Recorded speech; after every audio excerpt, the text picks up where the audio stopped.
Viewers tuning in tonight on the Better Sports Network. Welcome into the High Stakes Fantasy Football Show, exclusively on right here. Well, I shouldn't say exclusively, because you're either watching it on the Better Sports Network socials, Better Sports Network YouTube, or the FFPC socials. I'm Eric Balkman from the High Stakes Fantasy Football Hour, the RotoViz High Stakes Lowdown, the Fantasy Football Players Championship over at myffpc.com. It is Fantasy Football Night in America, 7 p.m. Time to get it cracking.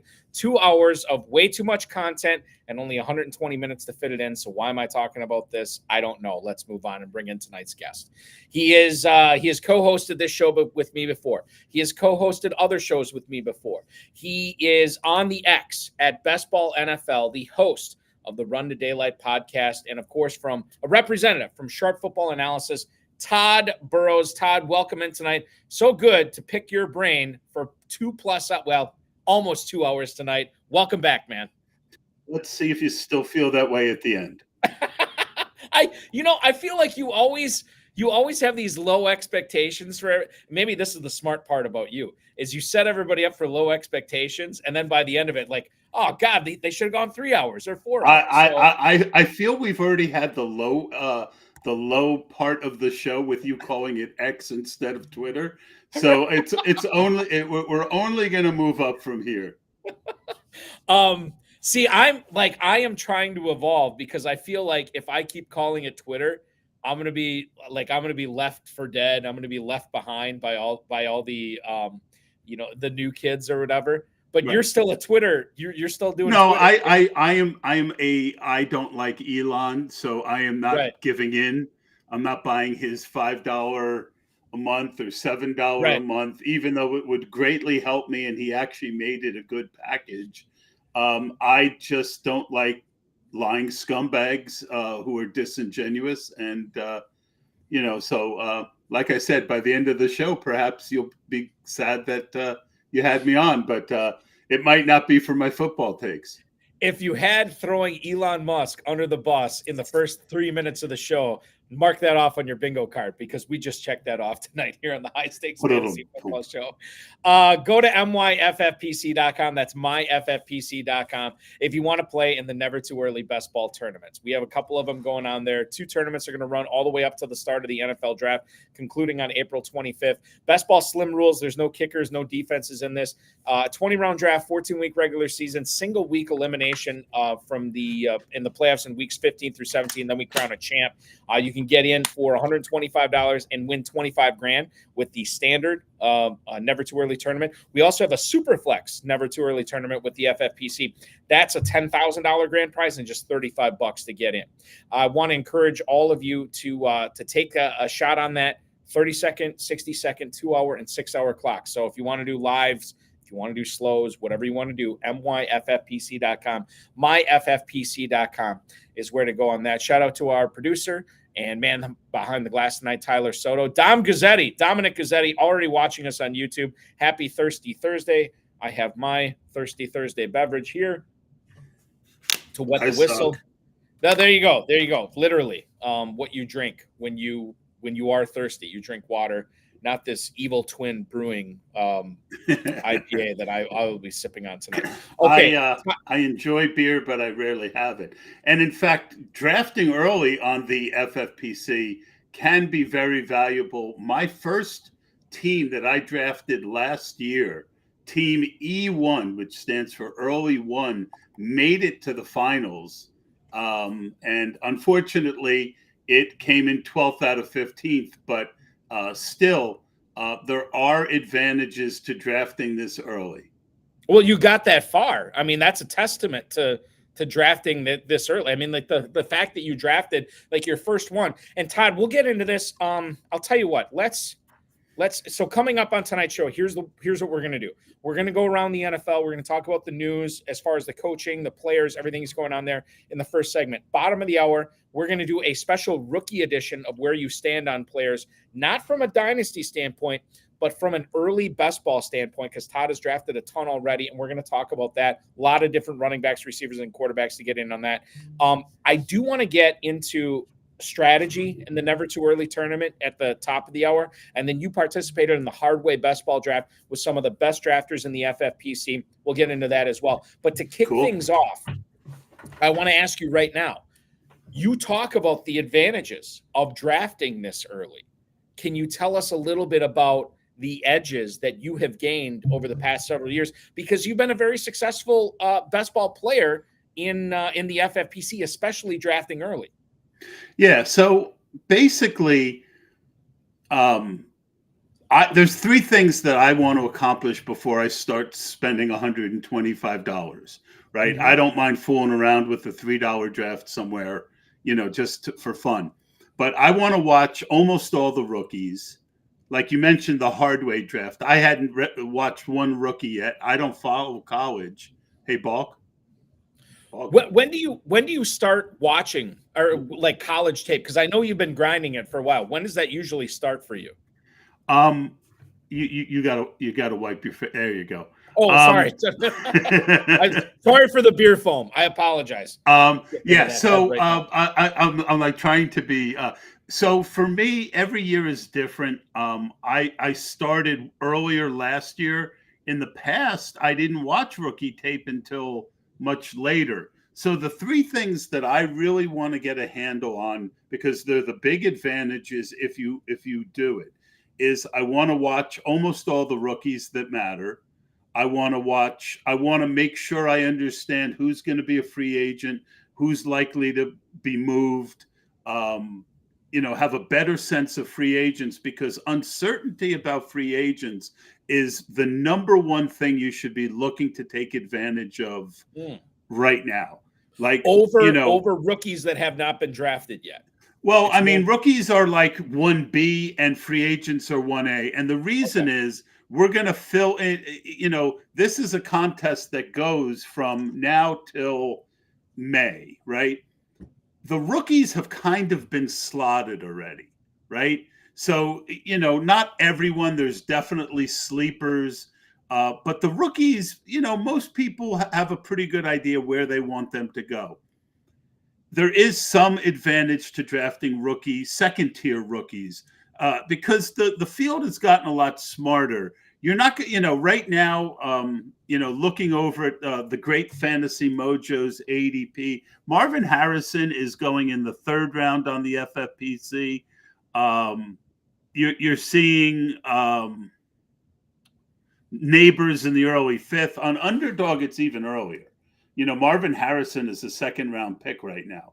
So to me, that's crazy. So but the advantage on rookies is the later guys, the guys who people don't know as well, that haven't gone to the combine. But free agents, what happens is the uncertainty creates opportunity. And because people don't know where they're going to land, they don't know if they're coming or going. So you get a nice discount on free agents at this time of year. So I want to make sure that I understand that. And then one of the more subtle ones is injuries. Like, you might know who got injured, but like last year, I drafted a ton of Tony Pollard. I didn't know what a tightrope surgery was.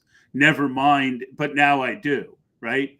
So all the more, one of my focuses this year is to get a sense of, like, people are drafting TJ Hawkinson and, in the 7th, 8th round on Underdog. And where's he going here? He's going in the 7th round here, right? He's going, ahead, he's going, FFPC tends to be sharper. You get a lot of guys who've been playing fantasy a lot longer. But even still, he had like 3 ligament knee surgery after the season ended, right? They waited a month. It was only been like 2 weeks since he had the surgery. He could miss 9-10 games. And then you have to deal with the fact of, is he going to come back healthy from a 3 ligament injury?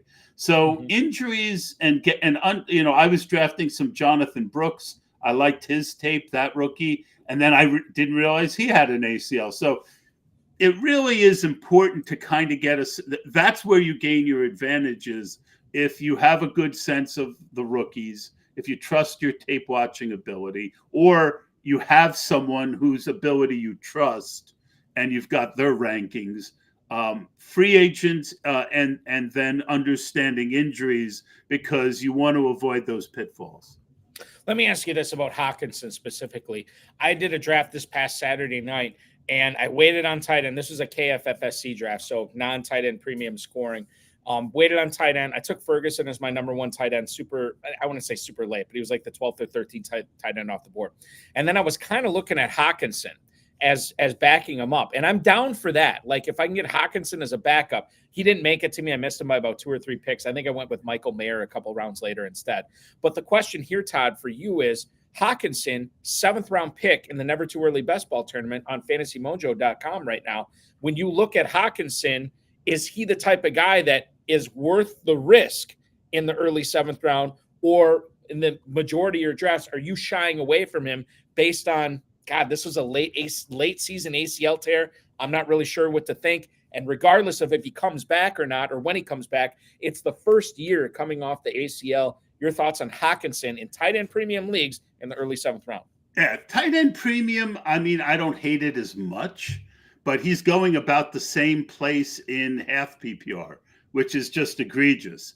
So I think, I can give you that answer, but I'd rather teach you how to think.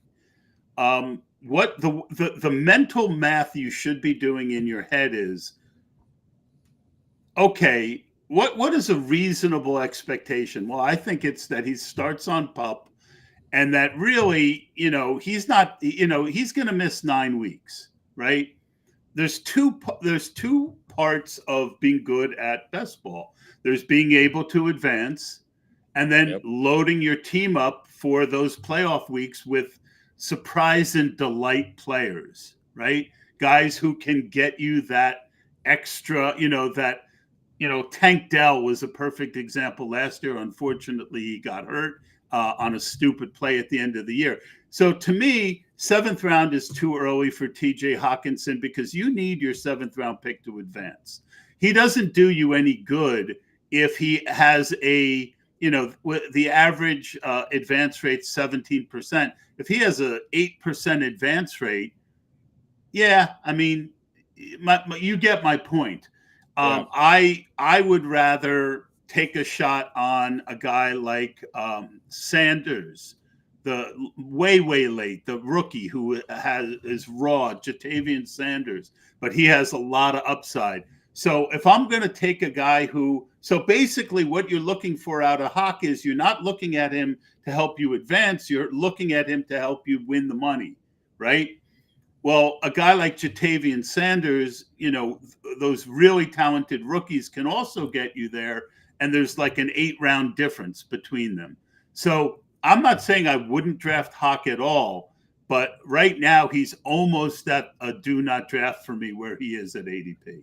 And that's the thing is, like, to me, I was always like a do not draft with Hawkinson this year. And then so many other people are pushing him up. I was like, well, maybe I'm missing something here. I'm glad to hear your thoughts on that too, to make me think, okay, I'm not crazy. People don't really, injuries aren't real to people until camp starts. Right. In other words, there's a certain amount of people who injuries, and I used to be one of them, right? Like, oh, he'll be okay.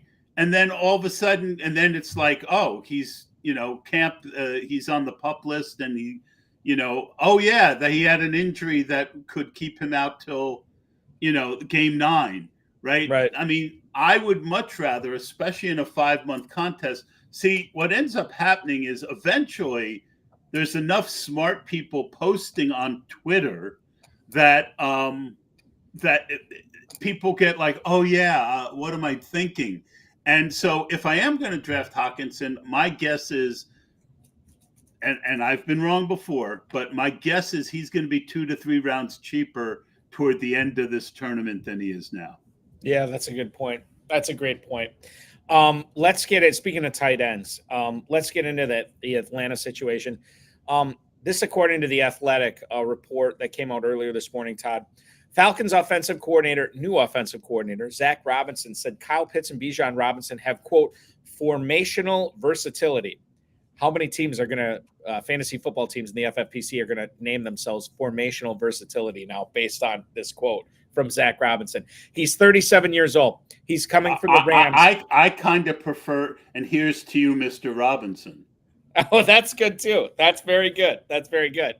Robinson has been the Rams OC for 5 years. He worked for Sean McVay in the Rams, and he talked about how much he loved Bijan Robinson and Kyle Pitts, and tried to move him all over to exploit what they do and to try to make more big plays for them.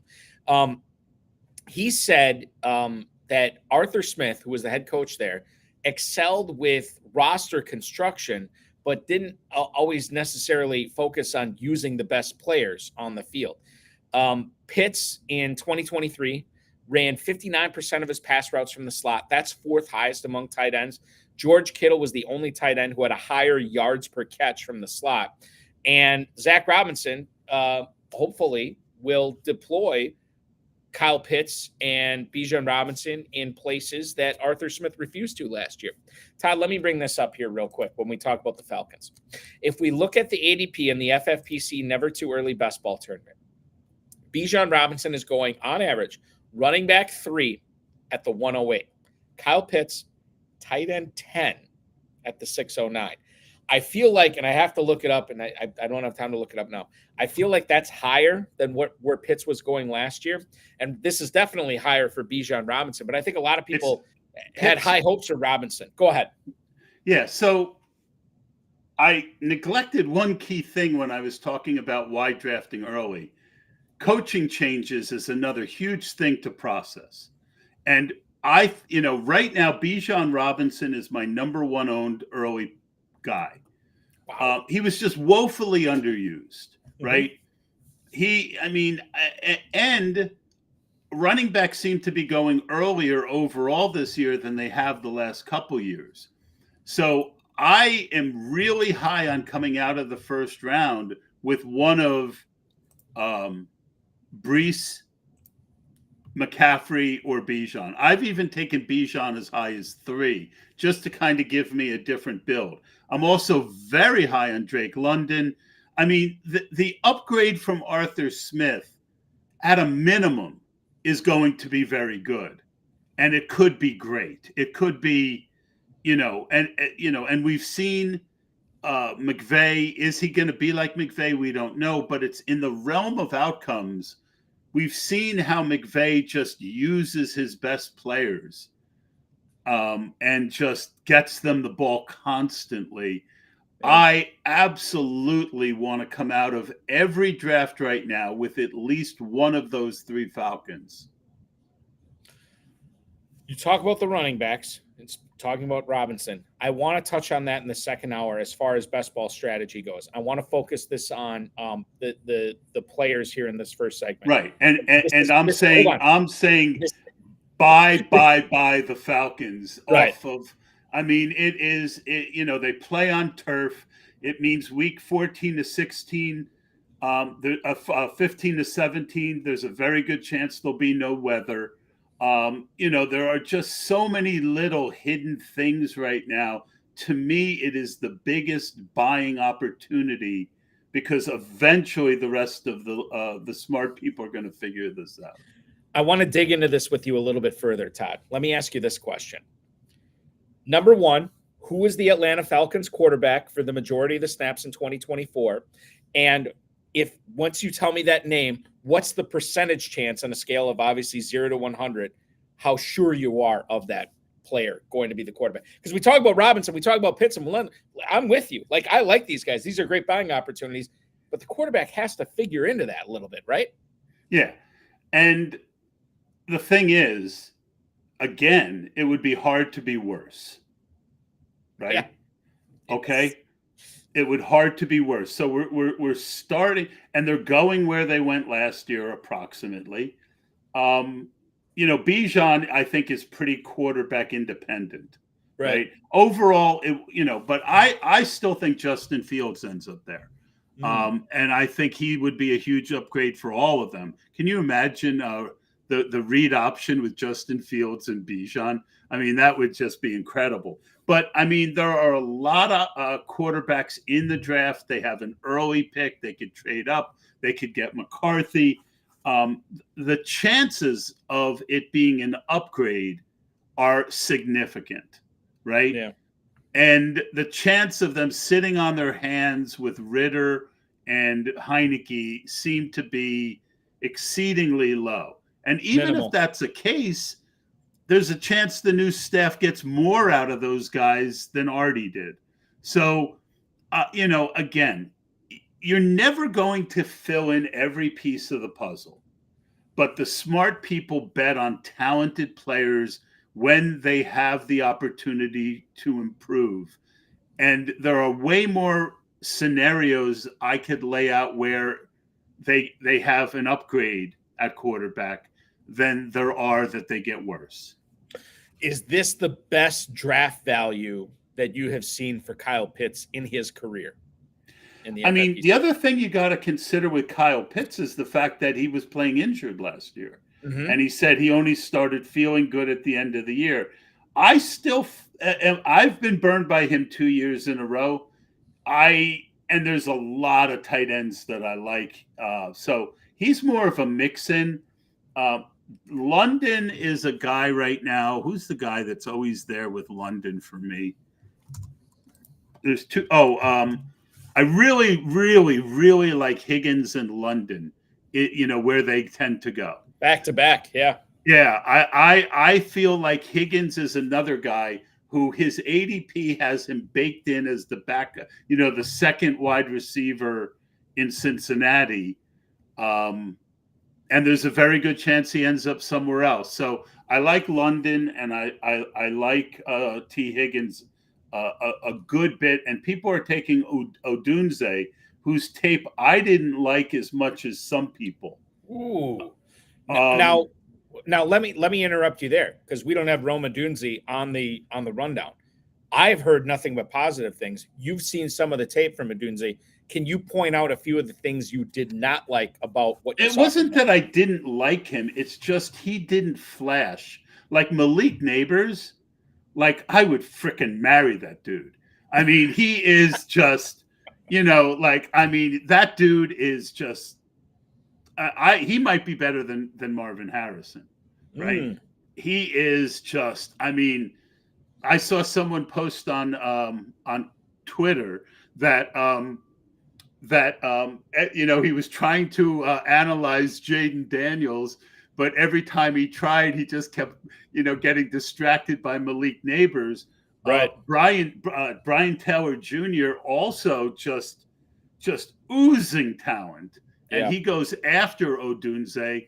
So here, it's not that I don't like Odunze. It's that he tends to get lumped in with Harrison and Neighbors, who I have clearly ahead of him. I got you. I like Brian Taylor, and who is that other guy that I really, really like? Let me find him. As far as rookies go, you're talking Tom? Yeah. Troy Franklin. So I've got Odunze much closer to Taylor and Franklin, who go rounds later. So it's not that I don't like Odunze. He just doesn't flash to me like some of the other guys. Now I'm going to go back and watch him again. I watched 3 or 4 games. Some of these teams are hard to find good tape on yet. I have a source to get all 22s, and so when those get up, I'll watch some of that. But out of the gate, I just don't have Odunze at ADP. I don't think he's a great pick where he is at ADP right now. A round or two later, and I'm all for it. Odunze in the Never Too Early FFPC Best Ball Tournament, wide receiver 37. You got to soak a early 7th round pick into him. He's going higher than Jackson Smith and Jigba, Chris Godwin, DeAndre Hopkins, Romeo Doubs, Brian Thomas Jr., Christian Watson. All those guys are going after him right now as far as Odunze goes. Yeah, that's my point. I get that. And we have no idea where he ends up. I keep seeing him mocked to the Giants. Daniel. Let me ask you this, Todd. This is one mock draft, and obviously everybody's got their own mock drafts out there. But I was looking at Daniel Jeremiah's first mock draft from the NFL Network, and in his first 2 rounds, he had I got to think about this now. I believe it was 14 wide receivers going in the first 2 rounds of this year's draft. To me, that is not enough. Like you just can't take 14 wide receivers and make them all best ball worthy year one. So like the thing is, like, you can like the talent of Odunze or some of these other receivers, like, and maybe Odunze is not the greatest example, but like Brian Wilson or not Brian Wilson. I got Beach Boys on my mind. Brian Thomas or any of these other guys that are going, or Troy Franklin. Like, you can like them, Keon Coleman, but like the thing is, they have to find a pathway to year one production. And with the market saturated, I don't know if like this is, to me, like the supply is much greater than the demand for best ball for receivers this year. I'm going to disagree with you. Okay. And I'm going to say last year was a running back year, right? Mm-hmm. And we saw a lot of late running backs really get opportunities toward the end of the year. So a couple others didn't get quite the opportunity we hoped for, especially my boy Tajay Spears. Right. But look, best ball is a volume game. It's not like season long where you're doing 5 or 6 teams and you're picking, best ball. It's a bunch of these guys are going to flash and outperform their ADP. So I want to be overweight on any of them whose tape I like and I think is good at ADP. You mentioned Keon Coleman. He's not one of them. I don't like him. There's guys I've already watched that I like better who go after him. Troy Franklin goes right around him. I would take Troy Franklin 8 times before I took Keon once. I think Franklin is a stud. I really liked his tape. Smooth, really smooth. And I'm not as good with wide receivers as I am with running back tape, but still, so I feel like because there's so many good wide receivers in this year's draft, I want to build my strategy around that and really pepper all my teams with a couple of them because, you only need one, like look at how valuable Puka is. And I know we're going to get to that question later, but, look at how important Tank Dell was, right? I don't care if if I have 20% of 5 or 6 of these guys and only 2 of them hit, I'm okay. Right. Because, and some of them aren't even going to be drafted in drafts. There's a couple guys that I need to watch guys who I really think highly of, like Johnny Wilson and Javon Baker. I got to get to their tapes. I've been drafting them just based on other people's comments. But when you're in the 20th round and you want to take that 9th wide receiver, why not take an upside rookie over Mecole Hardman goes in the 20th round, Jalen Tolbert, Michael Thomas, 19th round, Rondell Moore, Kendrick Bourne, Michael Gallup. I mean, we've seen what these guys can do, right? Give me that rookie who, that's what I meant when and it's a real sea change in how I look at best ball tournaments. All the more I am looking late for guys who can win me tournaments. I'm not looking for guys who are going to help me to advance. Michael Gallup might help me advance, right? He might have 3 or 4 games with a touchdown and 50 yards and 3 catches that help me advance. But short of like both Cooks and Lamb getting hurt, Michael Gallup isn't winning me a tournament. A guy like Javon Baker or Johnny Wilson might be able to. I think the other thing I have to, as long as we're talking about late round wide receivers like Johnny Wilson, Javon Baker, my high stakes fantasy football hour co-host and Kentucky Fantasy Football State Championship Fantasy Football Commissioner Farrell Elliott would crucify me if I didn't mention that he is a big fan of Jamari Thrash, who I've seen go late in best ball drafts as well. Is he related to the James Thrash? James Thrash. Yeah, that's a good question. A question I do not know the answer to. I'm looking it up right now. I'm gonna have to look. If Farrell's a fan of him, does that mean he played for Kentucky? He played at Louisville this last year. He started off at Georgia State, played there for 3 years, and then he transferred to Louisville. But that's why I'm going to. He wasn't on my list to watch in the next week or two. Now he is. He's a big fan of Jamari Thrash. As far as I can tell, Todd, he is not related to James Thrash at all. Okay, which might make him a less of a blocker, but maybe a better receiver. You never know. Oh, confirmed from Tyler Soto, our producer. No relation to James Thrash. Is he related to Todd Pinkston? He's too big. He's too big to be related to Todd Pinkston. Pinkston was the biggest guy in that family, and he weighed 120 pounds soaking wet. For those who don't know, Thrash and Pinkston were both Eagle wide receivers back when some of you guys who listen were probably not born. It's true.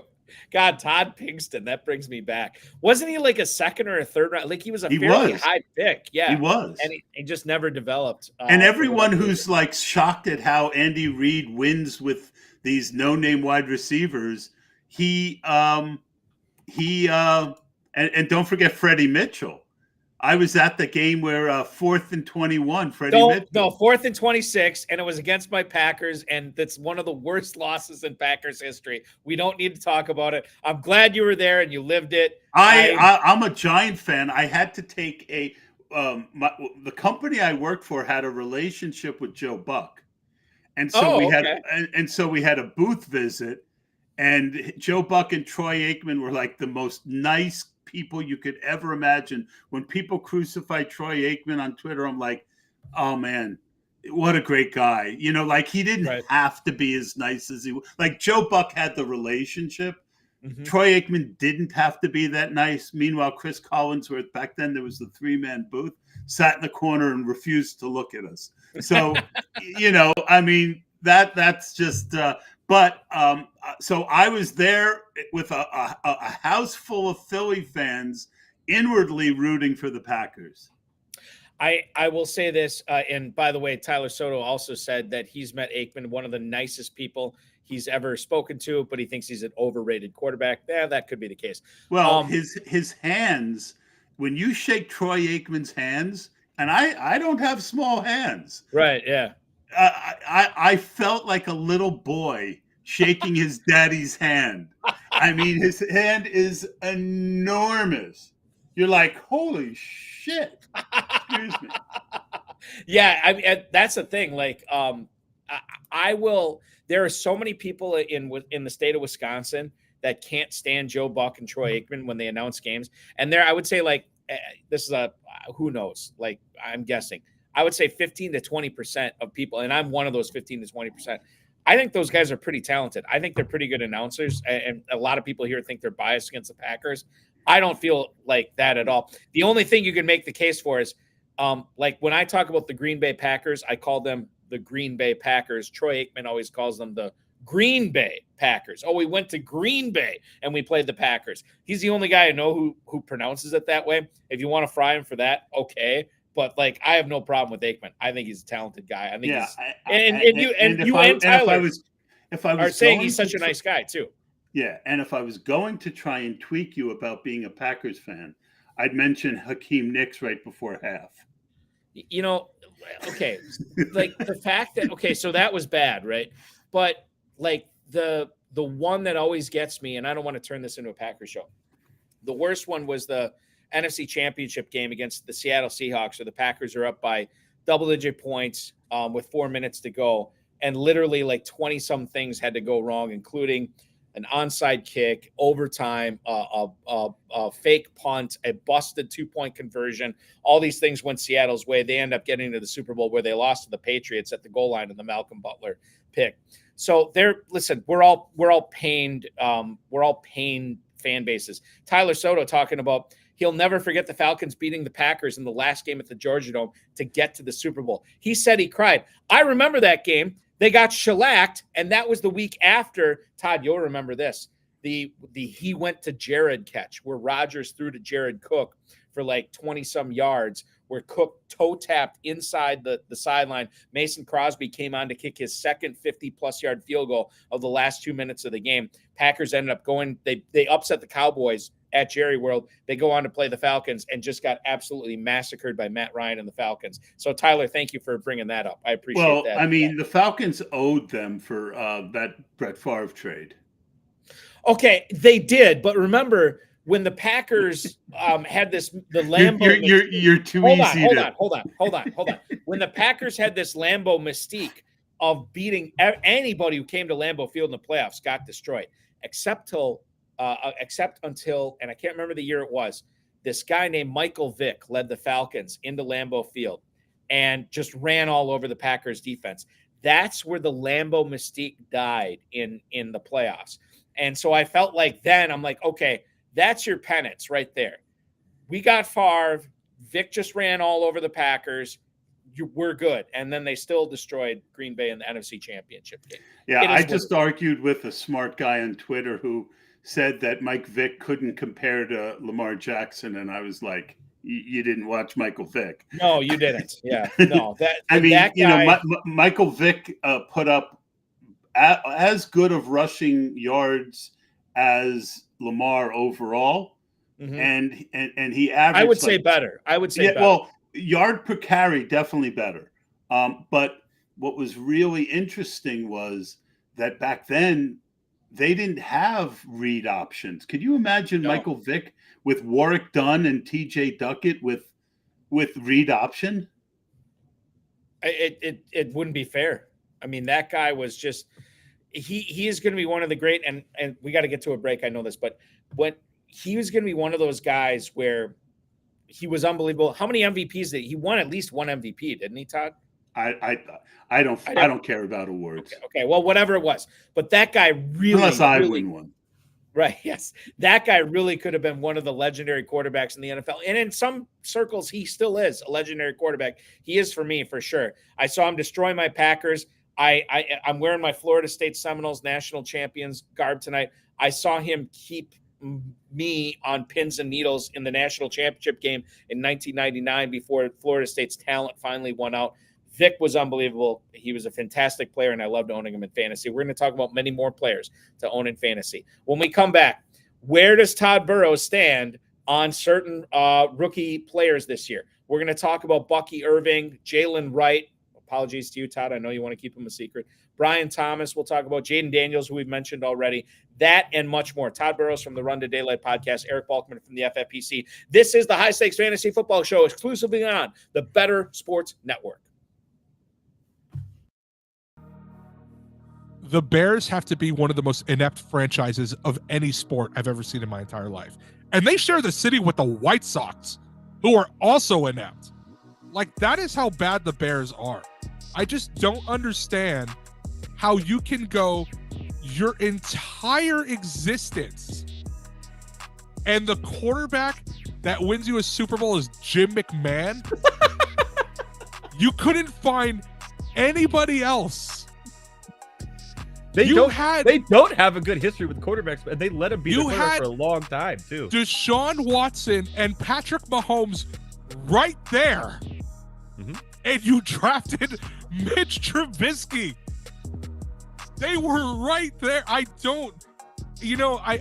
There's a lot of pain in being a Falcons fan. The Bears are one of the teams I could argue they might have it worse, and they have a Super Bowl. And when the best quarterback in the past 50 years is Jay Cutler, you have a problem. That's so funny that you just said that. We were talking about Jay Cutler the other day, me and my friend, and I was like, yeah, he was on, because we were watching the Colorado Rockies game against the Giants, and it looked like he was behind the thing. I was, yeah, well, he played for Denver most of his career. We looked it up. Chicago let him be their starting quarterback way too long. Here's the thing, too, is that Jay Cutler wasn't bad. Like, he was erratic. He wasn't terrible, though. The poor man's Brett Favre. I'm taking him over Justin Fields. I'm sorry. I would. But Jay Cutler led that team to an NFC title game. Yeah. That they lost to Green Bay. But he's gotten farther than anybody else. You want to know who the other starting quarterback was for the Bears in the other Super Bowl appearance they made? It was Rex Grossman. What are we doing out here? It was Rex Grossman, and Kyle Orton was the backup. How are you that bad? Bro, like, oh my God. Listen to the top 5. According to Football Reference, the top 5 greatest Bears quarterbacks of all time. Jay Cutler, number 1.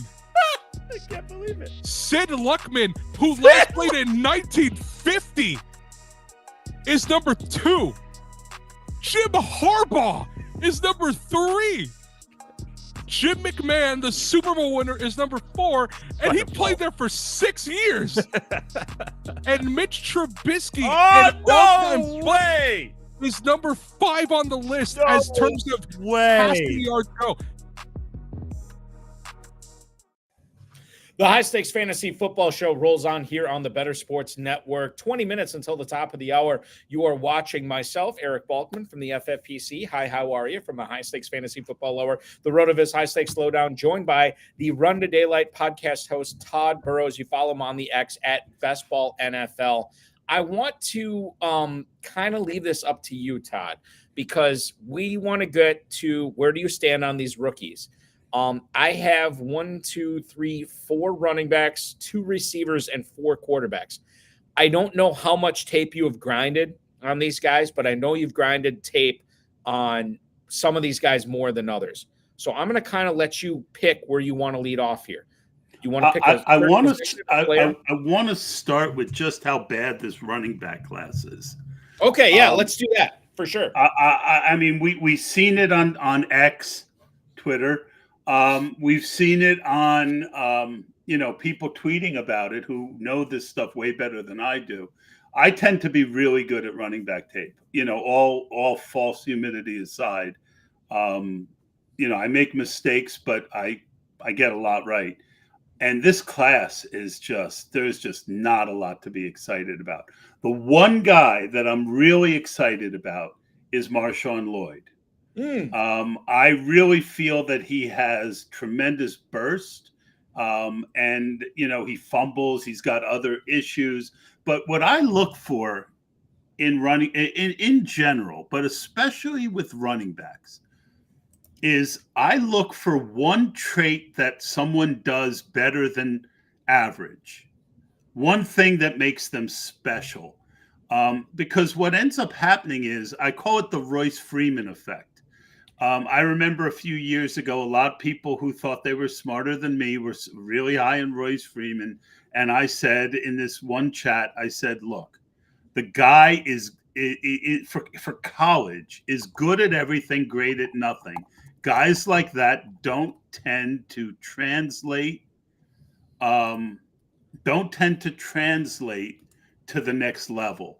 The guys who have one ability, whether it's like I identified Nick Chubb's ability to get through the hole quickly. He had, for a big guy, he would just get to the line so fast. Alvin Kamara's hands, Tajay Spears' elusiveness. I think Lloyd has really, really good burst. Bucky Irving is a guy that I wanted to like, but I don't. I think he's going to struggle to get on the field year one. He's a great pass catcher. But to me, a guy his size should be more elusive and, make a lot more people miss. Now, again, I only watch 4 games and it's cut up. So I'm not watching every play. But I am not a Bucky Irving fan. I think Braylon Allen and Estime, I don't even know if that's the way you pronounce it, of Notre Dame. Yeah, I think they're good picks at ADP in half PPR because they're, the one thing you're finding a lot of in this class is big backs. There's a lot of big backs in this class. But there's not a lot of backs that are special. The one guy whose tape I also really liked was Brooks. Brooks is a big guy who reminded me kind of Ramondre in that he could make a cut and get to the hole quickly. I mean, you watch Brooks's tape and he has just well above average ability to see a hole, make a cut, and get and make the right cut. Let me look at your list. Well, before we get to more running backs, I just want to touch on Jonathan Brooks here. He tore his ACL in mid-November. Are you and as I bring up the ADP on him, running back 38 in the Never Too Early Best Ball Tournament with the FFPC, 1104, Todd. Does that strike you as too high, even though as good as his tape as it was? Is that too high to draft him, considering that this is a November ACL tear? It's not too high to draft him, but it's too high to go deep on him. Interesting. Okay. Right. Like I had him as a guy that I wanted in, coming off his tape, I was planning on 20% Brooks, maybe more. Right. I didn't understand why his ADP wasn't higher. Then I heard about the injury. And but I think, look, we've seen with these ACLs that they can be really complicated and guys don't look the same. I think it's a little too early considering the ACL, but it would depend on one of the real underrated parts of the craft of making a best ball team is not when you take a player, but who are you pairing that player with, right? What's the rest of your team look like? Okay. So if I have a Bijan Robinson in the first round and I got one other really good running back in the top 6-7 rounds, I'm a lot more likely to take Brooks because I feel like my other running backs can get me to the playoffs. And then, typically a guy coming off an ACL, a rookie, your bet again, you got to think to yourself, am I betting on the first half of the year or the second half of the year? So, I know some people who feel differently, who feel like, well, no, that's the kind of guy I want in a zero running back team. And I'm not completely against that. But, I think so much depends. We don't draft in a vacuum. And I don't think I'll have much. You look at that 11th round and you've got Marquise Brown, you've got Kirk Cousins, you've got Jaden Daniels, you've got Troy Franklin, you got Tyler Lockett. I mean, those are all guys that, I can't leave one of them on the board to take Jonathan Brooks very often. What about Jalen Wright, a guy that you don't want to talk about because you want to keep him a secret, but we're going to talk about him. He's going in the last round. Right, exactly. No, Jalen Wright. Jalen Wright. Sorry, yeah. No, you said Wright, and I said, yeah, Jalen Wright. Never mind. I got it now. Yeah. Okay. It's never as funny when you have to explain it. I know. But what I like about him is he has that one attribute, his speed. He is elusive. He's got good speed. He makes big plays. That's an attribute that could get him on the field, and not just get on the field. He can get you points once he gets there. The reason he's going so late is because he barely ever touched the ball. He was getting, he would get like 10 touches a game, and there were two other running backs there. So, a lot of the models, are based on, and again, I am not anti-analytics, but, if you can't, the thought being guys who can't carve out a big role tend to not be able to do that in the pros either. Mm-hmm. But, 20th round as a 6th or 7th running back in the FFPC, never too early best ball. I am absolutely interested in a guy who can make big plays like Jalen Wright. 5'11", 210, 1,000 yards rushing last year. He also caught 22 passes. Yeah, I mean, if you're looking for – we'll talk about this year's Puka Nacua and Kyron Williams in the next segment, but he's a guy that could qualify here, a guy that has put some good tape on, and we'll see what he does in the pros. That's about all I have. You touched on all the running backs that I want to talk about. Do you want to go receivers or quarterbacks next, Todd? I just have looked at 3. So okay. I will give you my thoughts on all 3, and I've only watched one Drake May game. So I'll start with him. Okay. Ryan McChrystal, who works with me over at Sharp Football Analysis, we did a podcast during the season together. He is amazing. and he does not like Drake May at all, based on his senior year. I watched one game against Virginia, which was a 1-5 team, and Drake May looked terrible. I mean, inaccurate. His mechanics didn't look good. So I've clearly got him at best number 3 out of these 3 guys. Caleb Williams and Jaden Daniel, I've come out of almost every draft with one of these 2 guys. All right. And with Jaden Daniels, everyone knows his running ability. What do we want in fantasy? We want those Konami code running backs, quarterbacks, who you don't need them to pass for 300 yards. Jaden Daniels is an amazing runner.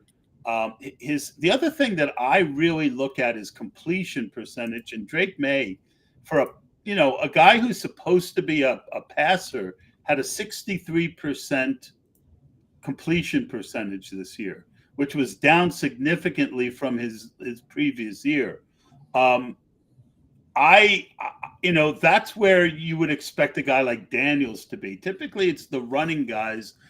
Daniels was like 66%. The only ding I have on Daniels is he's a little inaccurate and he misses throws that it looks like more of a confidence issue than a structural issue. He just misses like these stupid passes, not, 15 yards down the field. He doesn't throw a great long ball. He does get it there sometimes, but there's other times that you see he just doesn't get it. He's not getting it there. But Jaden Daniels is going to get a starting job almost definitely. And with his running chops, where he's going at ADP, I love him.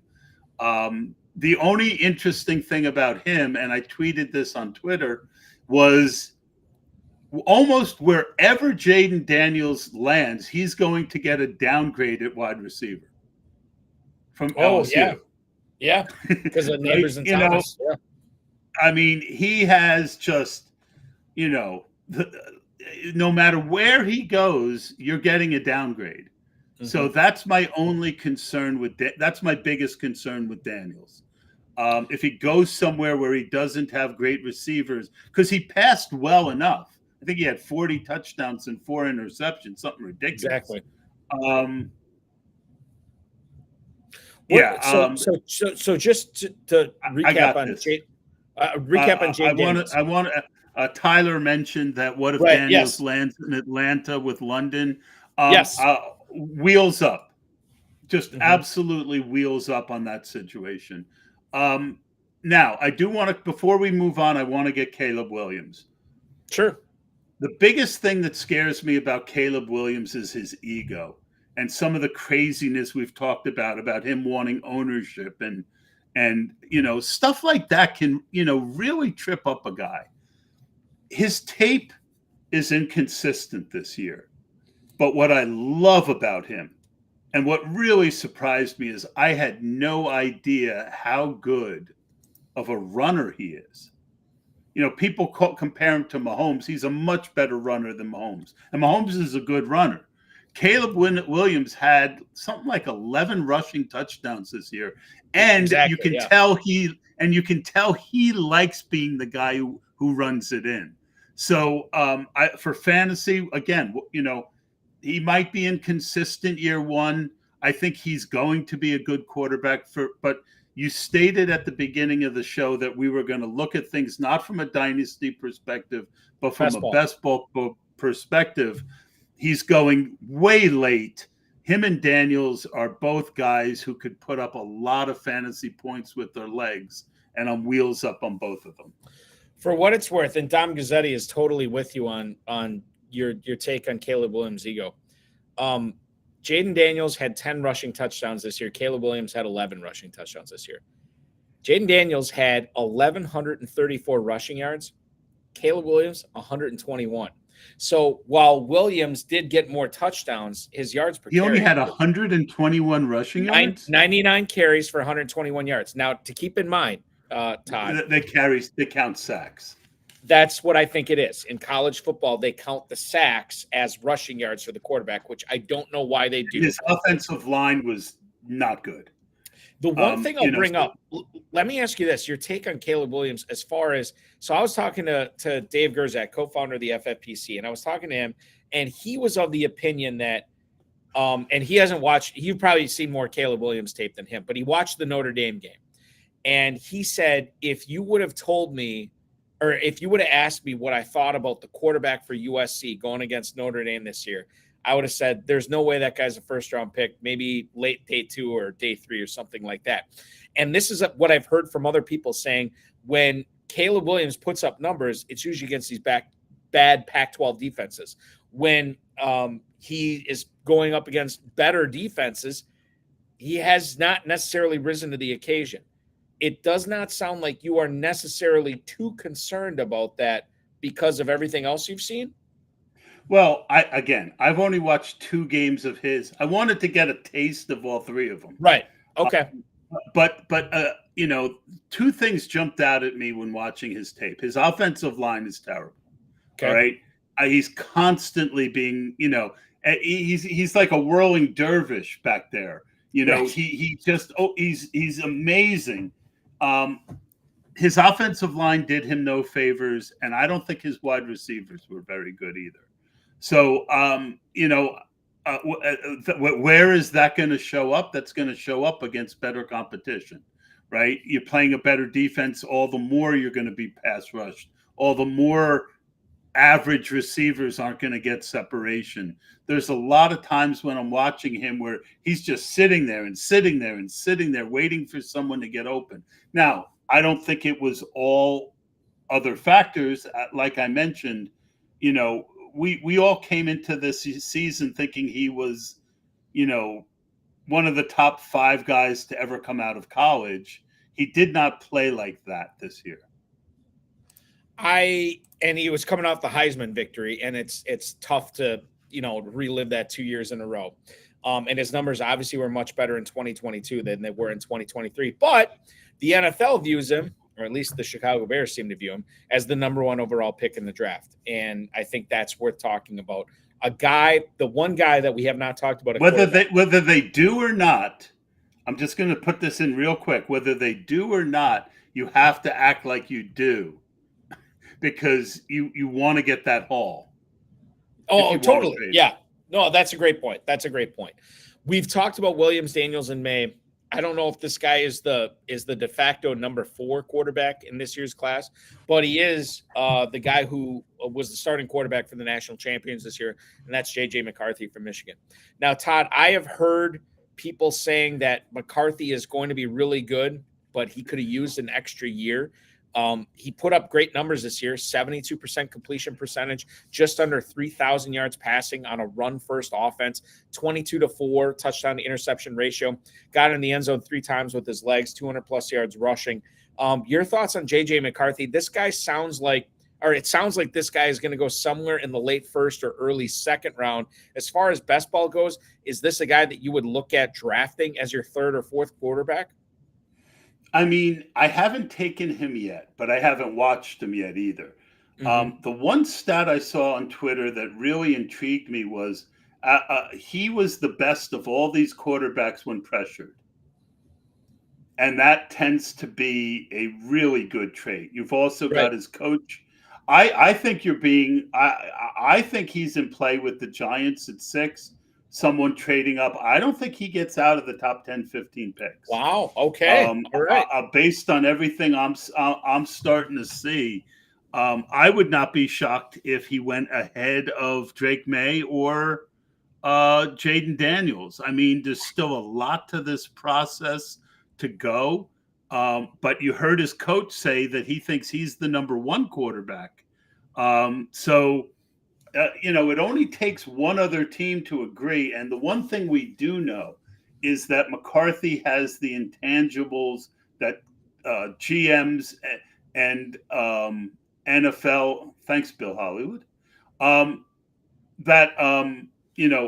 McCarthy has the intent. You've got to consider not what you would draft, but what some of these guys who are trying to keep their jobs, I feel like a lot of general managers are going to look at McCarthy as the safest of the guys. Oh yeah. So I would not. Played for Michigan. There's a mystique about Michigan. He won the national championship. He's a winner. And I do like Roman Wilson. So there's that. Yeah, I don't think Roman Wilson is this. I'm starting to get a groundswell about him. I don't think he's all that. He's not in and out of his breaks that good, but he is out of the wide receivers I watched, he's the smartest. He just has great field awareness, and I think I think for Dynasty, Roman Wilson's going to be a good pick. Roman Wilson, too, is a guy that you can get in the 16th round of the FFPC Never Too Early Best Ball Tournament. So it's not like you have to soak a ton of. And I am mixing him in. Yeah, I mean, he's going like right next to Curtis Samuel. Well, you tell me who you want to draft for $25,000: Curtis Samuel or Roman Wilson in the 16th round. Give me the upside guy. Give me the mystery box and that is Roman Wilson. Meanwhile, I'm drafting after a year off of Terry McLaurin. I am back on the Terry McLaurin train. Why is that, Todd? Get him a quarterback and again, a new offense. Okay. McLaurin is the stud. And again, 2 years in a row, whoever they picked to be the starter threw the ball to McLaurin less than whoever the backup was. When Jacoby Brissett came in, McLaurin just absolutely dominated. And that's the kind of thing in the 5th round that is very intriguing to me. Yeah, and I think McLaurin. Well, I mean, that Washington, the fact that they have, what do they have in the draft, Todd? They got the 2nd overall pick? Yes. Yeah, so I mean, like, wheels up. I mean, they should be able to get a good quarterback or they could technically trade down and still get a really good quarterback and some more draft assets, maybe help on that offensive line as well. Boy, so many ways to unpack this, and we are just scraping the surface here in mid-February. We are having an exceeding amount of fun doing it. Oh, okay. It's like my mind is spinning right now, like with all the possibilities. Here's the best part for the audience. We have another full hour to go here tonight. So here's what we're going to do. Step out and take a quick break. When we come back, I want to pick Todd Burros' brain on the FFPC Never Too Early Best Ball Tournament. We're going to talk about, should you be putting an early running back as a higher priority? Do you need to be drafting 3 running backs instead of 2 quarterbacks? Do you need to be waiting on quarterback? Who's this year's Puka Nacua? Who's this year's Kyron Williams? We're getting into that and much more. He's Todd Burros, Run to Daylight Podcast, Sharp Football Analysis. I'm Eric Balkman from the FFPC. Don't go anywhere. We have another full hour coming up for you right here on the High Stakes Fantasy Football Show on the Better Sports Network. Of the NHL games, I had a conversation with Coupe A Fiasco yesterday when we were producing High Stakes, and he was talking about playing video games. And since he covers fantasy football, I said, hey, are you going to be getting the new Madden this year? And he goes, yeah, I don't really play Madden. I play NHL. And that tells you, and it really does, that I do feel that the NHL game is better than Madden. I feel like Madden is overrated. The NHL game is so realistic. I don't know if you guys saw the trailer and all the new additions that they added to this game, but it really looks good. I tried finding all the games that I had of NHL, and I thought I had a lot. I only have 4 of them, and that's because I used to live with my my roommate and good friend who got me into hockey, and we would play most of it in his house. So he has most of the games, but I do got 21. There you go. I got NHL 18. We got Connor McDavid up there. NHL 12, I think, was the start of the new consoles for me, but the big one, the holy grail of NHL games, NHL 94 for the Sega Genesis, right there. Look at that! Look at that beautiful cover. Look at it, looks like a VHS tape.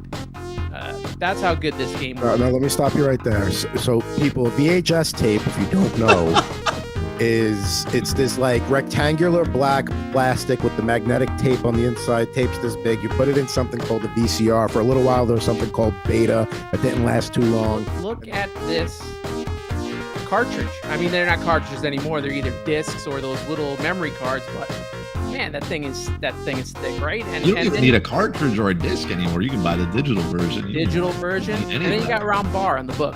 I mean, he used to be always in the intro telling you about the team and what was going to be happening in the game. So NHL 94 is by far my favorite game, sports game. I love that game. Hey folks, Eric Balkman here. The high-stakes fantasy football landscape has been transformed once again with a tournament that is unlike any other. This is a tournament that has started already this season, and it will stop before the NFL draft starts. That's right. April 25th is when the FFPC's Never Too Early Best Ball tournaments will cut off. This is great because you don't have to worry about competing against players that are going to be drafting in July, August, and September. You're competing against players that are going to be drafting from January until late April. We don't know where the rookies are going to land. Nobody knows where the rookies are going to land. We don't know where all the free agents are going to go. No one you're drafting against is going to know where all the free agents are going to go. Go to myffpc.com to play in the Never Too Early Best Ball tournament. There's actually two of them there. They're going to run through the beginning of the NFL draft, concluding on April 25th. 20 rounds, 14-week regular season, playoffs from weeks 15 to 17, and then we crown a champion at the end of week 17. 2-hour, 6-hour clocks if you want to draft with the slows. If you want to draft in the sit and goes or the scheduled live drafts, those have 30 and 60-second clocks. You can take your shot at a $25,000 grand prize with a $125 entry fee, or you could play in the Never Too Early Superflex Best Ball Tournament, $35 to enter, and you can win 10 grand. What's wrong with that? myffpc.com, myffpc.com is where to go for the Never Too Early Best Ball Tournaments. You think you're the best? You want to compete against the best, or at least win a 5-figure grand prize? Go to myffpc.com and draft now. It's going to be a lot of fun. We hope to see you there.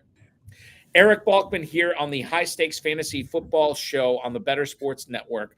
I am at Eric Balkman on the X. Todd Burros at Best Ball NFL on the Twitter, as we cover both bases, or X Twitter, I guess you could call it as well.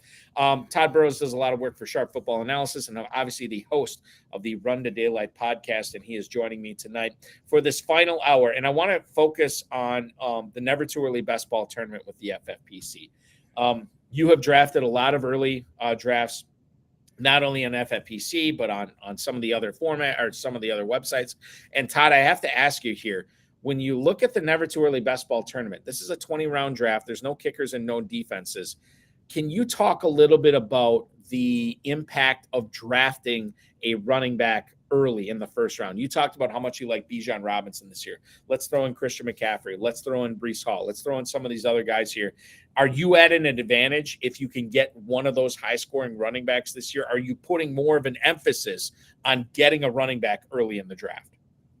I am. Barkley in the second, ETN in the second, Achane in the second. The fourth guy that I'm very high on is Jonathan Taylor at ADP. Kyron scares me a little bit. Rashad White in the third, Isaiah Pacheco in the fourth, James Cook in the fourth, Kenneth Walker in the fifth, Josh Jacobs in the fifth, Derrick Henry in the fifth, Alvin Kamara in the fifth.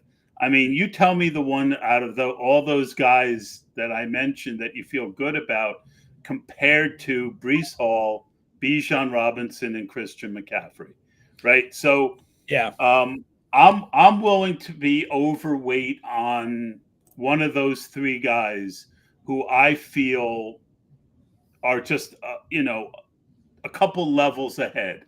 I know some really smart people on HN. He certainly can do it. But to me, I don't, Mostert, they did really good with two running backs last year, and Achane got banged up. I mean, it could happen. I think Jahmyr Gibbs in the first round. I love Jahmyr Gibbs. You got to take him some, but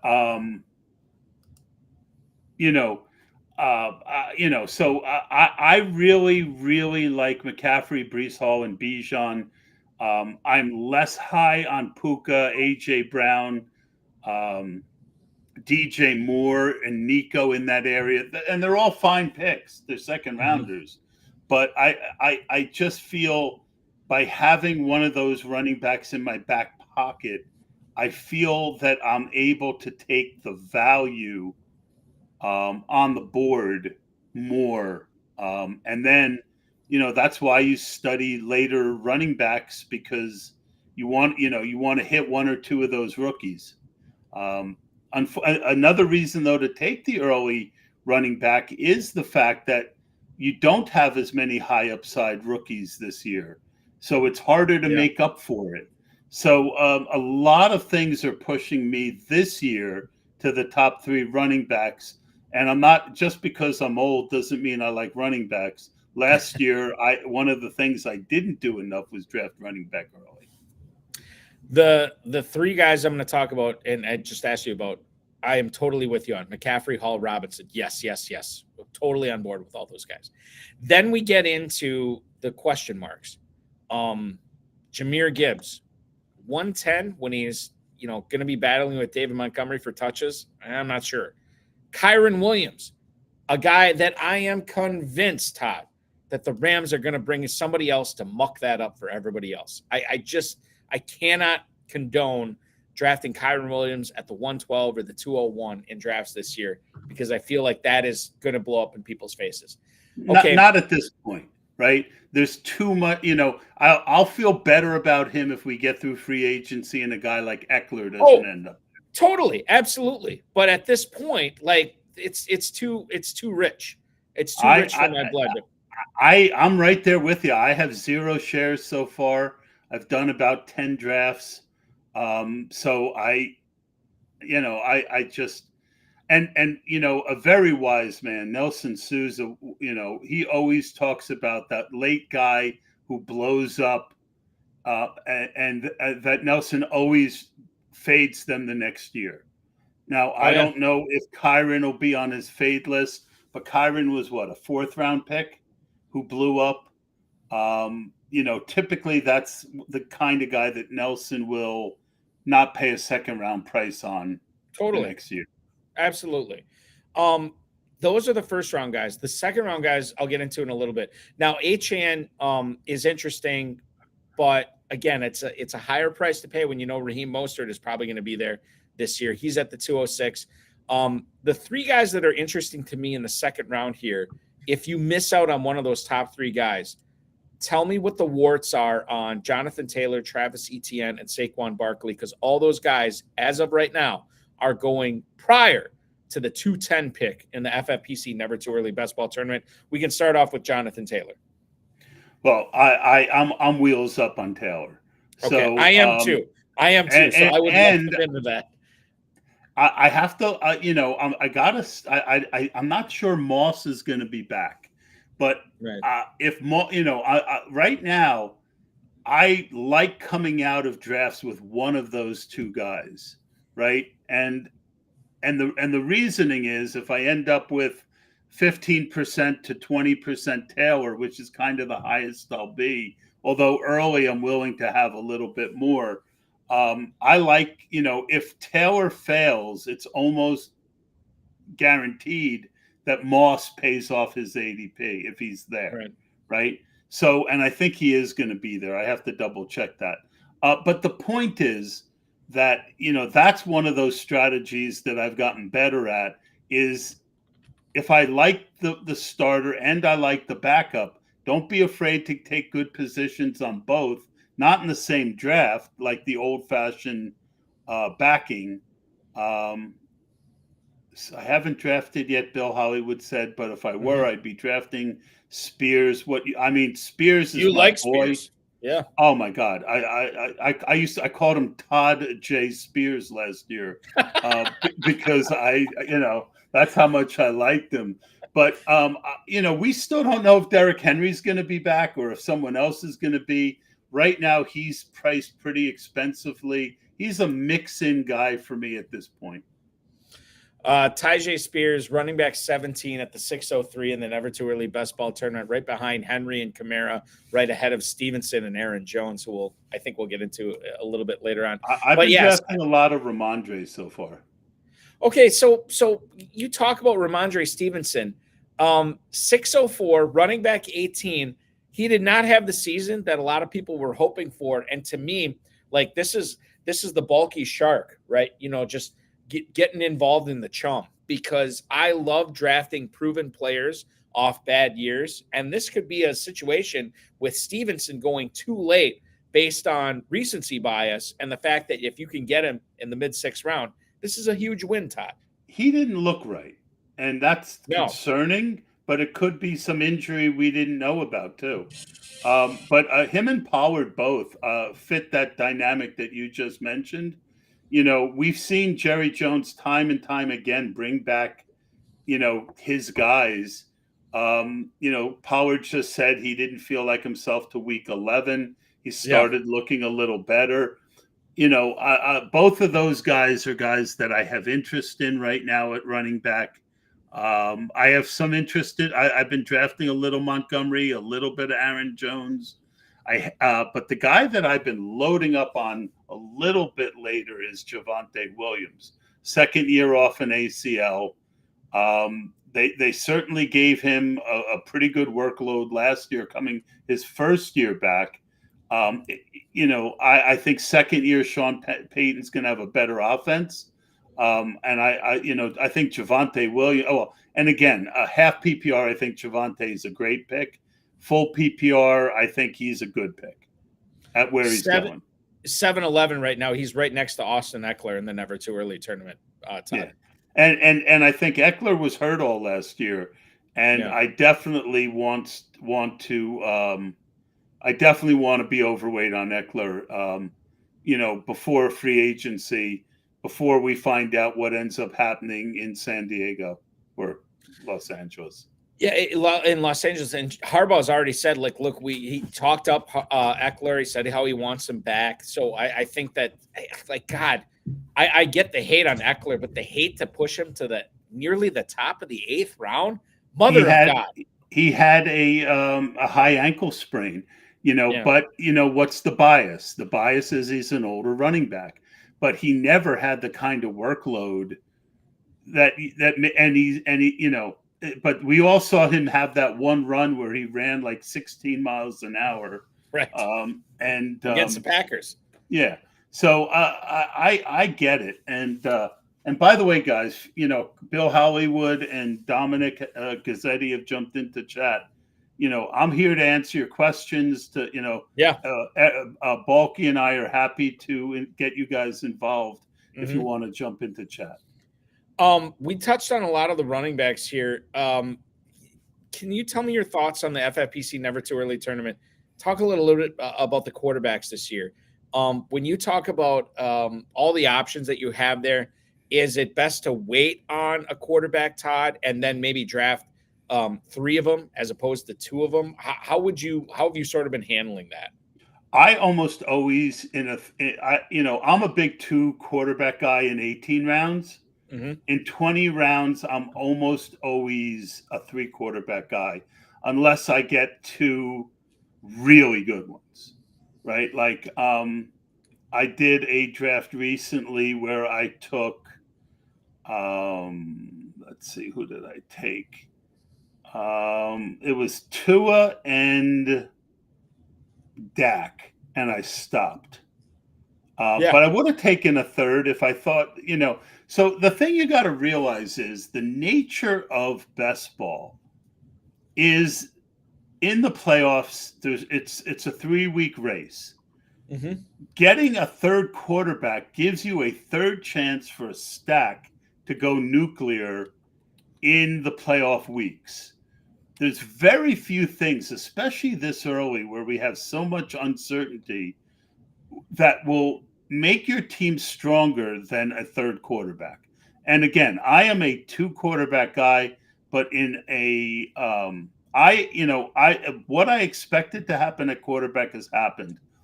The top guys are going a little later than last year, and the second and third and fourth tier quarterbacks are going earlier. Why? We had more quarterback injuries than we ever did. So basically, I'm willing to do 2 quarterbacks as a way to be different once in a while. But if I can get a third good quarterback that I've already got a stack for, it's a no-brainer. I think it makes sense that if you get that bonus, those bonus 2 picks where you can get a third quarterback at the end, it makes some sense to do that. I want to answer Bill. He said, David Moore really looked good to me in the progress I saw from him. Team's still going to pass a lot and Evans out. I don't know that Evans is out. I don't agree. Think, yeah. I don't think they let him out of there. I am drafting Trey Palmer hand over fist in the 18th, 19th, 20th rounds of drafts. Trey Palmer's on the field. He's going to have another year in the offense. If there's an injury to Godwin or Evans, or to your point, if one of them leaves, I love Trey Palmer at ADP. We have a guest coming on my show on the High Stakes Fantasy Football Hour tomorrow who finished, I believe, just behind you in the Never Too Early Best Ball tournament. And he's already taken Trey Palmer 5 rounds ahead of ADP this year. So he's definitely a believer in him. And he's not the only one. There are I don't do that because I don't have to. The Right. One thing you got to consider is when you take a guy, I'll take a guy 1 to 2 rounds ahead of ADP to get him. When you start taking a guy 5 rounds ahead, that affects his ADP, and then he goes earlier and earlier and earlier. Sure. And it becomes this thing where, especially on the FFPC early, where you're really competing with a lot of the same guys, you got to really play your cards a little bit tighter, or you can kill the value on the guy you like. Todd, last year, a pair of Rams really blew us out of the water as far as their production goes. It was rookie Puka Nacua, and it was second-year guy Kyren Williams. Now, Kyren Williams is a player that I was not on at all his rookie year, and quite frankly, the only reason I was on his second year, I brought this up on the show multiple times, Jordan Rodriguez, who covers the Rams for ESPN.com, talked about how involved that he was in the passing game in training camp and how good he was looking, and he was working with the ones sometimes. So to me, that was just a slam dunk pick in the 15th, 16th round. Grab a guy like that. Puka Nacua, we had Thor Nystrom, we had Derek Brown from Fantasy Pros on this show talking Puka Nacua, and so I ended up getting on Puka Nacua not only in a couple of best ball leagues, but a lot of dynasty leagues as well, which has helped me out. I don't necessarily know, and I always say this every year after a fantasy season, everybody wants to know, well, who's this year's Nacua? Who's this year's Williams? Well, there may not be a Nacua, there may not be a Williams in 2024. Todd, how are you looking at the landscape? Is there a Nacua? Is there a Williams out there that you're plucking off the draft heap right now? Yeah, so I'm not, that's more of an after draft thing for me, right? Trying to, because with these guys who don't have the pedigree, landing spot, they're way more landing spot sensitive. And again, when I watched Tank Dell last year, I saw, and I got on him, right after the draft when Stroud made the comment about how much he wanted him. I watched the tape and I said, "Oh man, this guy's good." I drafted him in one of my 2 dynasty leagues. I forced Shane Hallam to take him. And I like Puka a lot too. So I saw the same Rodrigue blurb, so I got on Kyren. I hated Kyren's tape. Yeah, I did too.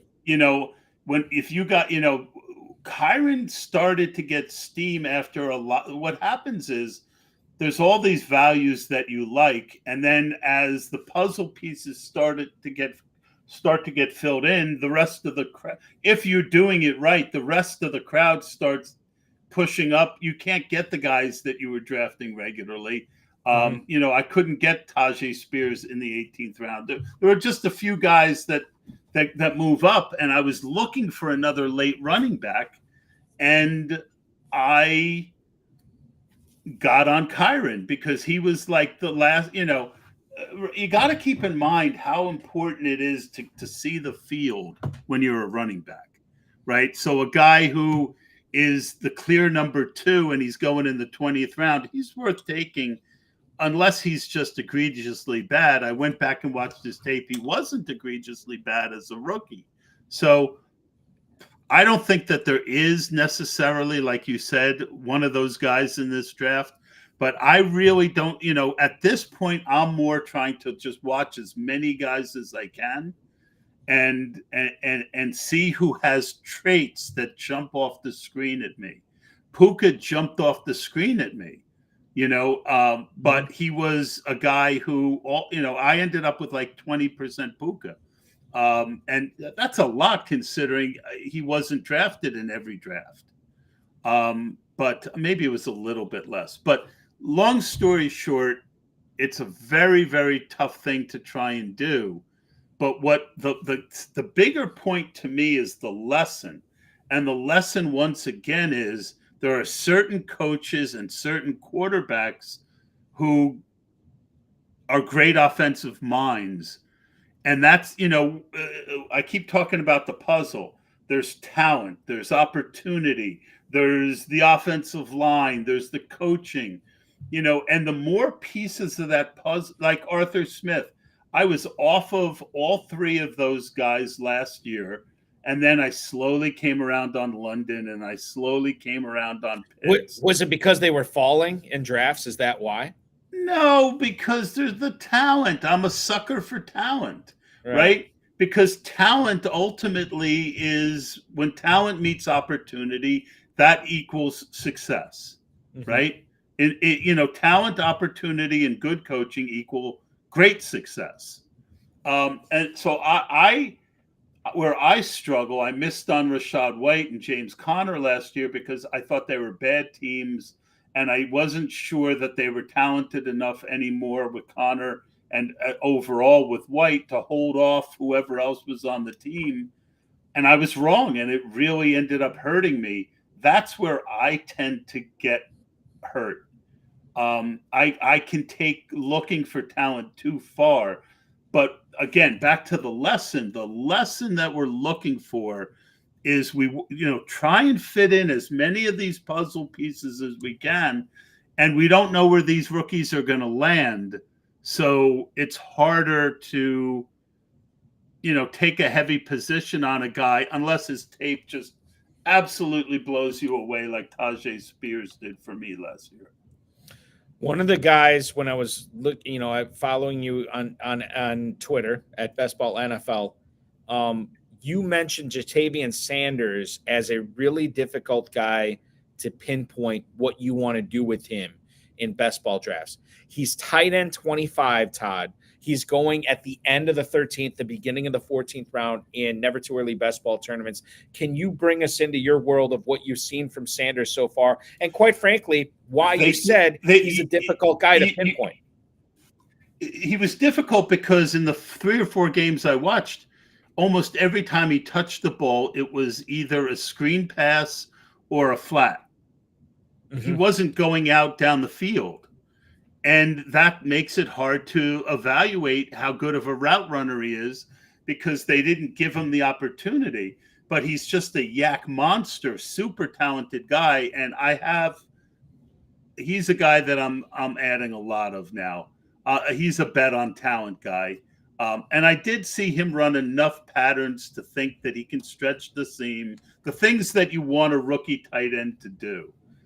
He also is not afraid to block, which we all know is important for rookie tight ends getting on the field. Is he the slam dunk second tight end in this class for best ball, or does Jaheim Bell? I haven't watched Jaheim, whatever his name is yet. Jaheim Bell, right? I've only gotten to the 2 of them. What happened was I'd gotten through the running back tier that I wanted to get through. I had gotten through the wide receiver tier down to about round 13 or 14. And so I wanted to get, Sanders because I'd seen a blurb. I wanted to watch him. and then I wanted to start filling in the top 4 or 5 quarterbacks. Then I'll go back, more wide receivers, more tight ends, and then that next layer of running backs. Speaking of quarterbacks, Aaron Rodgers is a player that a lot of people had high hopes for last year. And I feel like the fact that he lasted 4 plays has moved him way too far down in the Never Too Early Best Ball tournament. Aaron Rodgers is now the quarterback 22. He is going in the 13th round behind the likes of Matthew Stafford, Deshaun Watson, rookie Jaden Daniels, Kirk Cousins, Caleb Williams, Jared Goff, Tua Tagovailoa, and the like. Todd, is Aaron Rodgers at the 13th round, early 13th round? Is that too low? Is he a buy there? How do you feel Rodgers is going to turn out for 2024? I mean, I had a good bit of him last year. I have been focusing more on Caleb Williams and Jaden Daniels in that range. And I love Garrett Wilson, but I've only got 1 share so far, not because I don't want him. I just, I've been getting a lot of first, second, third, fifth, picks in my drafts, and Wilson is gone by the time I come back. So, right. Without Wilson, I'm a lot less interested in Rodgers. Is it the case?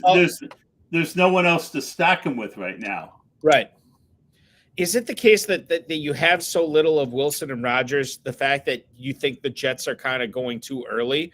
Or is it the case of like, okay, I am just not as high on everybody else as these two players as my opponents in my competition that is going on in FFPC drafts? When I see how late Rodgers goes, I think you'd be dumb not to be interested. I agree. But if I don't have Wilson, I am less interested. Yeah, you can add Conklin, but we really have no idea who's going to be the second or third wide receiver there. I'm certainly not drafting Lazard much more than I did last year, which was almost none, even though he's going where he should have went last year, which was almost none. So, again, I mean, Rodgers doesn't give you anything with his legs. He's on a team that, he's coming off a major injury at an advanced age. There's just a lot of reasons not to get overly excited about him. But could he put up 35 touchdowns this year? Absolutely. Yeah. But I figure if he's going to have 35, a lot of them are going to be to Wilson and some wide receiver to be named later. Could be somebody not on the team yet either. That's where, these 14 wide receivers, a team like the Jets could get 2 of them. Yeah, they definitely could. And we'll see what happens. Or they could just be throwing a Lazard and Cobb again. Can you imagine? Oh. I hope. Listen, I know Rodgers wants to do that. I hope for the Jets' sake they're not doing that. What is the FFPC Hardway Best Ball Draft? We're going to tackle that and much more. Todd Burros participated in the Hardway Draft, and let me tell you, it is something to be seen. Todd Burros at Best Ball NFL on Twitter. I'm Eric Balkman at Eric Balkman from the FFPC. Todd's from the Run to Daylight. Final segment of the High Stakes Fantasy Football Show for February 15th, 2024 rolls on right after this, exclusively on the Better Sports Network.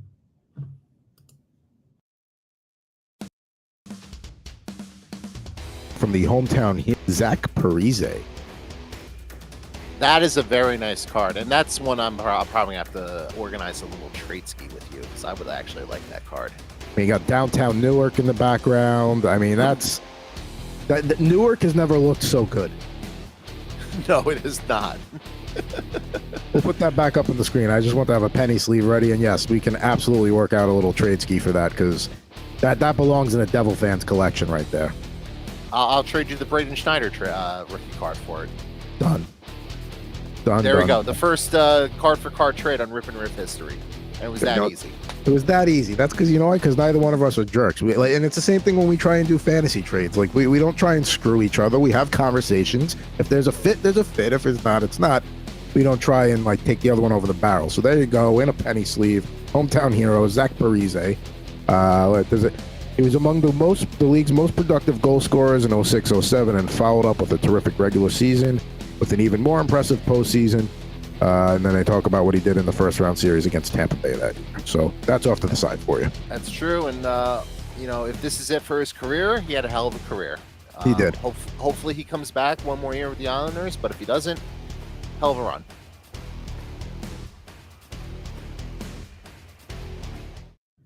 25 minutes left in the High Stakes Fantasy Football Show right here on the Better Sports Network. Best of the Better Sports Network coming up at the top of the hour. Hey, welcome back in. So glad to have you this week. Todd Burros at Best Ball NFL on Twitter, the host of the Run to Daylight podcast, obviously doing work with Sharp Football Analysis. As always as well, I'm Eric Balkman from the FFPC. Hey, as a reminder, too, I want to let everybody know this. I know it's February 15th and we're not all thinking fantasy football, but if you're watching this, you're probably thinking fantasy football. Don't forget about the Fantasy Alarm All-Pro subscription. You can get it right now. Unlock all the content for all sports, including annual draft guides, one-on-one expert access in Discord. You can sync up your leagues and analyze matchups and trends in your specific leagues.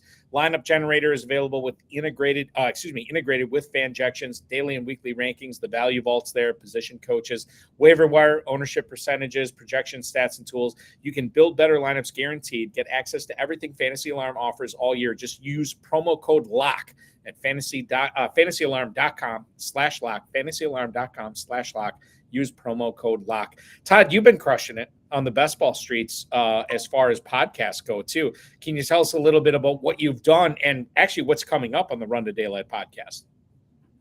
Well, before I talk about myself, my favorite subject, I do want to say I think the Fantasy Alarm won a big award at FSGA. They won a few of them. Congratulations. Absolutely, yeah. Yep. Yeah. So congratulations to them on that. I mean, I've been doing this now almost 10 years, and I go in and out of motivation. I didn't think I would be motivated, but I kind of am. So I've got Rich Rebar from Sharp lined up. I've got Fantasy Mojo lined up for next week. So Mojo and I are going to go through ADP. At this point, I am one of the most important part. I do these shows and I come off as, I'm a New York guy originally, New Jersey. I come off as, pretty opinionated, I feel like. But I think one of the real important keys to fantasy is finding that balance of being able to listen to others' opinions without being pushed around by them. So I want to challenge my assumptions, and I use my podcast to both challenge my assumptions and to fill in the gaps on my, what don't have the time, energy, or whatever to study. Again, I want to fill in those puzzle pieces, as many as I can, so that I make good decisions. I think that's the thing that I've had the most difficulty with, and it's still struggle to a certain extent, is not living in my own echo chamber. Like, I want to open myself up to everything that I can, like people's viewpoints that I vehemently disagree on. I have to take a hard look. Okay, why do I disagree on this? Am I wrong to disagree on this? And my mom always says, be open-minded, but don't let your open mind be open so much that all your brains fall out, right? So I think there's a balancing act with that.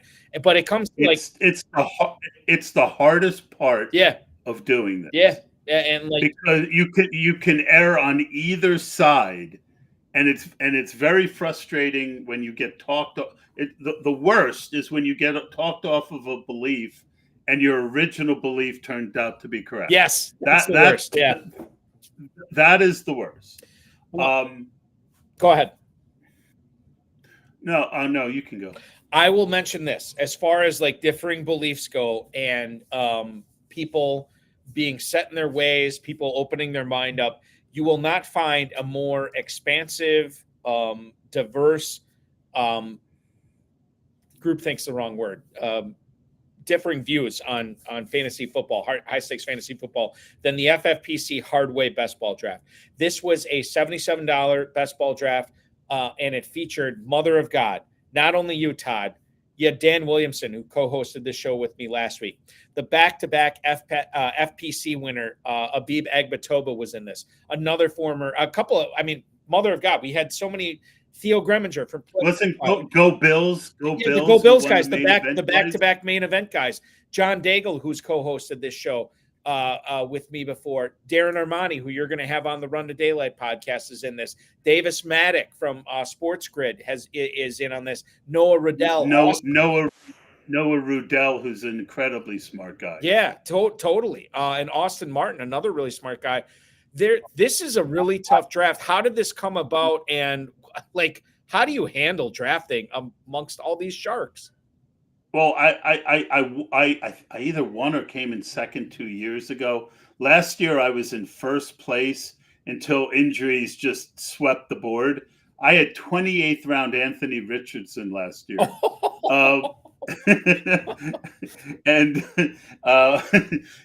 But this year, like I said, I was pretty burnt out after podcasting every week, DFS, doing the best ball show all off season. I was writing articles.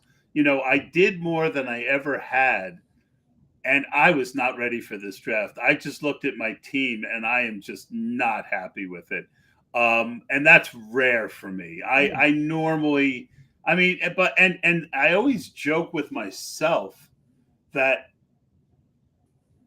I've almost never had a team that I loved do horribly, and I've never had a team that I felt horribly about do great. I've had teams that I didn't like that much do well. I've had teams that I liked pretty well do bad, but it's very, very rare for me to love a team and for it to suck, or hate a team and for it to be great. And I just hadn't studied the rookies. If you follow me on Twitter, and I've been posting some drafts, you'll notice just, all this information that I've been giving you are on these rookies are people that I'm actually drafting. Yeah. 2, 3, 4 in a draft because they're such a good, they have so much upside. But in this draft, I had none. I reached for Davante Adams. I really wanted in round one. There's like a real drop off. I wanted Amon-Ra St. Brown. And you know what kills me? I hadn't put not one thought in my head about this draft. I spent the first half hour of this draft pining over Bijan and Brees, and I passed on both of them for Davante Adams. Yes, yeah. So it just, and I might have been able to get Bijan, who was going to be the pick. I might have gotten Davante coming back. Yeah. You can go over this team, but I'm going to be cringing inside. So I guess that's the first question with Adams at 107. It wasn't a full round ahead of his ADP, but it was ahead of his ADP. There was no ADP. Well, you know what I mean. Like as far as what it is. Literally, when we did this, there was no ADP. There was no FFPC or ADP. You're right. But when you talk about when we have and maybe this is an opinion you formulated after doing a lot of drafts with the McCaffrey Hall Robinson thing, but ultimately, why was it Adams for you and letting those other two running backs go? Did you think one of them would make it back to you in the second round and Adams wouldn't? I'm kind of curious at that first overall pick. They were putting a lot of pressure on me to make a quick pick. I was upset about something that had happened, which I overreacted to. I blew it. I wish I could say that there was, some logic, some deep thought behind it. I like Davante Adams. I think he's probably going to get a quarterback. This is before Pierce was hired. Right. I thought they might get some good offensive coach. But ultimately I just blew that pick because I was not ready to do that draft. I did it because we always do it. And, look, when you draft against really smart people and you're not ready, it shows. Because you don't get the values. Now, if you look at my draft, Can I present on this? Yeah, I don't know if you can or not. I've never been able to do it. Yeah, I think I can. Okay. Let me share my screen. And all right, can you see it? I cannot. Hold on. Nope, now I can. Perfect. Yep. And Todd is drafting out of the 7 spot right here. Yeah. So, I mean, Adams, Olav, and Andrews. I think Andrews is an okay pick. Mm-hmm.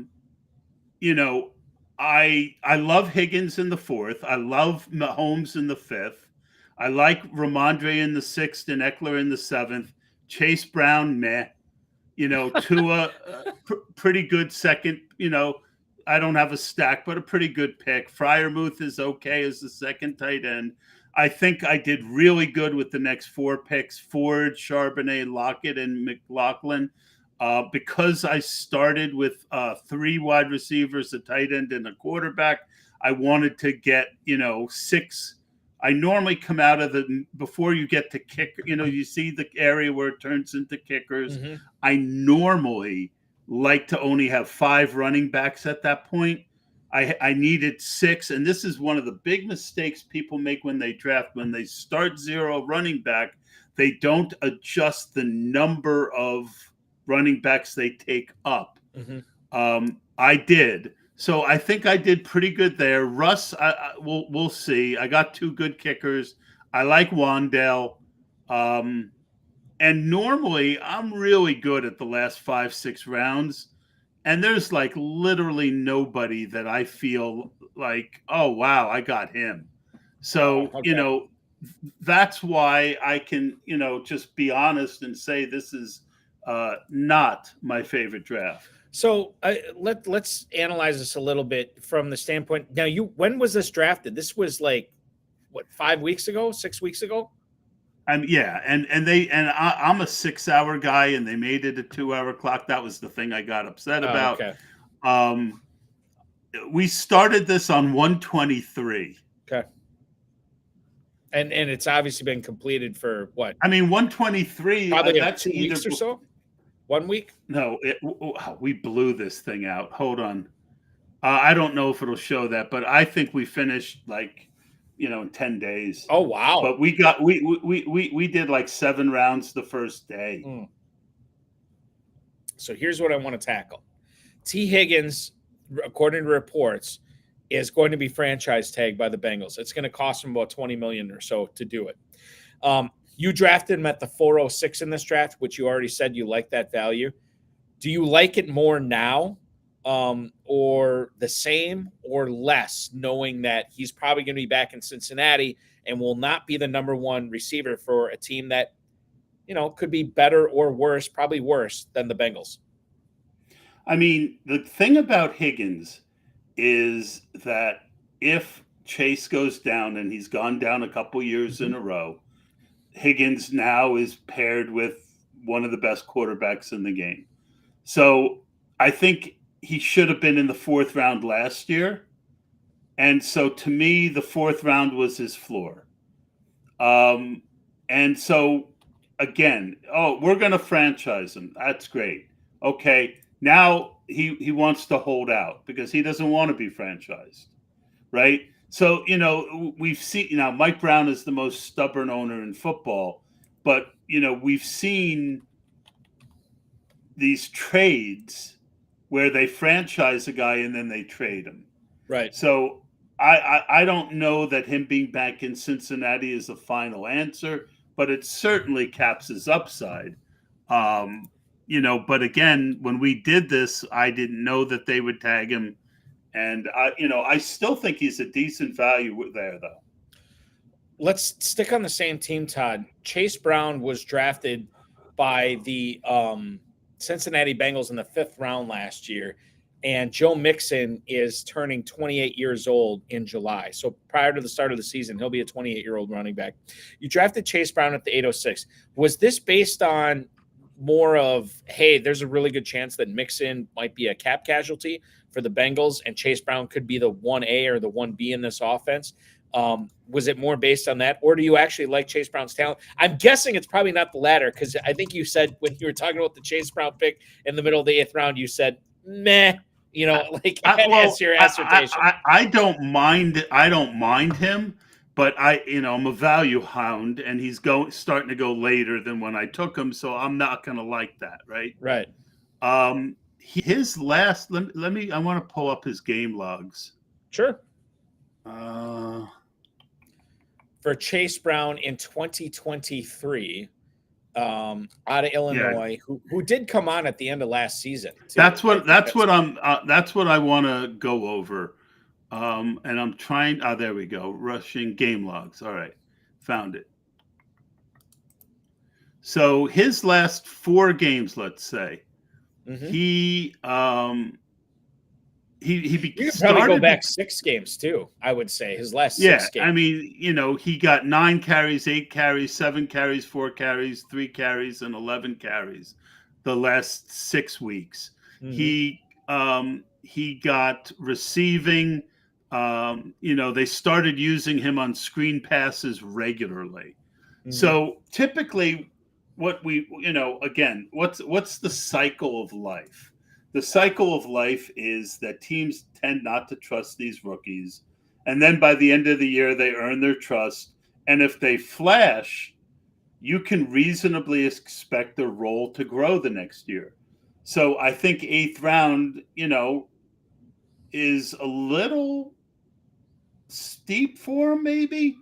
But if Mixon goes, then he could really blow that up. Yeah. And again,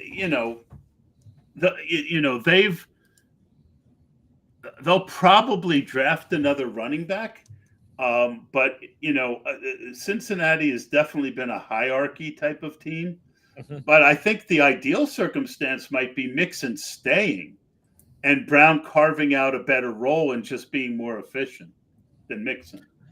And like, who was the cat that the Cincinnati drafted? Travion Williams, right? I'm not making that name up. Yeah, I drafted some of him last year. He doesn't seem to. I thought he might be the next Pirine for them. Oh, okay. They really didn't use him much. They acted. I think Brown passed him, and I don't see that going back. I just think if you look at this draft board, I was behind the 8 ball because I had started running back so late. Right. And, Chubb was there, I think, and his bad knee. And then the next round, you had Najee, Mixon, Brian Robinson, Corum. Hindsight being 2020, David Montgomery going 2 rounds later, Jalen Warren going 2 rounds later, Mostert 2 rounds later. All those guys are guys that I would have taken if we did this draft right now when I was on the board. All those guys are guys I would take ahead of Chase Brown. What about and just to touch on this, and I know we're getting into the minutia here, but let's talk about Jaleel McLaughlin real quick. You took him at the 1406. I don't necessarily need you to comment on a value or a reach on that pick, but your thoughts on just the Denver ground game in general this year, where we don't know who the starting quarterback's going to be, but we do know Javonte Williams and McLaughlin are going to be there. Yeah, and McLaughlin, again, those guys who show out at times in their rookie year, and we've got this thing. Sean Payton historically throws a lot to his running backs. Yeah, he the does. fact that it was a 3-man committee last year. So again, I haven't drafted much of McLaughlin since this draft, but he is a talented player. Again, I hate this draft, so thank you for making me go through it. No, I'm not. I'm not gonna. Listen. I'm joking. I'm joking. No, I get it. I think one of the most important qualities to have in life, whether it's fantasy football or anything from marriage on down, being honest. A good life starts with being honest with yourself, right? And so, I look, I had a bad draft. I'm going to do. Last year, I did 800 of them. A lot of them were bad drafts. Obviously, I didn't win like I had previously, but But the thing is to constantly be learning, to constantly be honest with yourself, and you're going to be a better human being and the type of person that others want to listen to, because the guys who are never wrong, they appeal to other people who like themselves. I prefer people around me in life who are honest and want to get better. So that's my 2-bit philosophy for the night. The last thing I want to touch on, and you as a Giants fan, this will be good for you. Wan'Dale Robinson in the 18th round. Just open it up. Giants receivers in general this year. Is there a guy that you really like there? Is it Robinson? Is it somebody else? Is it somebody else who might? It's Wan'Dale right now. Wan'Dale, CeeDee Lamb just came out and said that he likes Wan'Dale. Watch Wan'Dale. Wan'Dale is constantly flashing.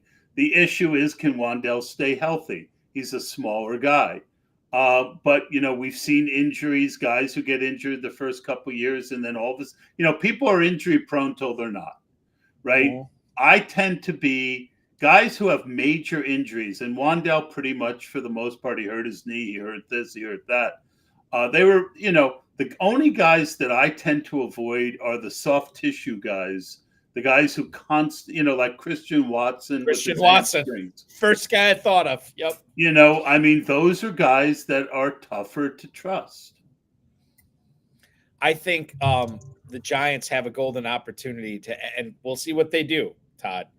But to get a guy like Malik Neighbors early, boy, if he somehow makes it to them, everyone has got them taking Odunze. I don't think they're going to take Odunze. I think they would at that point either look to trade down, take an offensive lineman, and finally fix the offensive line.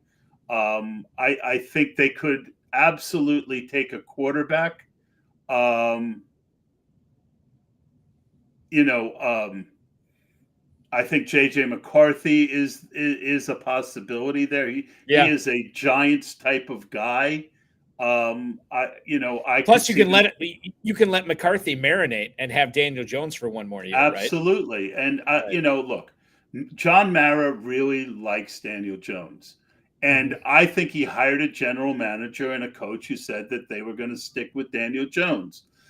They got a lot out of him year one. They didn't get a lot out of him year two before he got hurt. I think that, I just don't see them taking Odunze. I don't see them taking Neighbors either, because I don't think Neighbors is going to be there at 6. I think he's going to be long gone. But if he is there and they don't take him, I will hate life probably for a long time.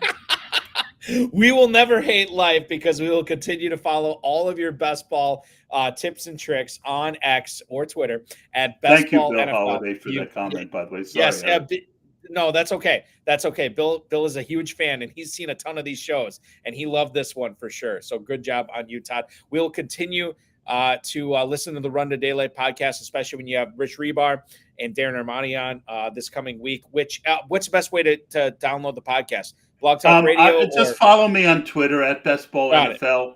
I have a YouTube channel, Run to Daylight. Please subscribe if you feel moved. Support my friends over at the FFPC. Go to my FFPC and sign up. They are just stellar human beings for the most part. And, I just really love partnering with them. And it's always a great honor to get invited on this show.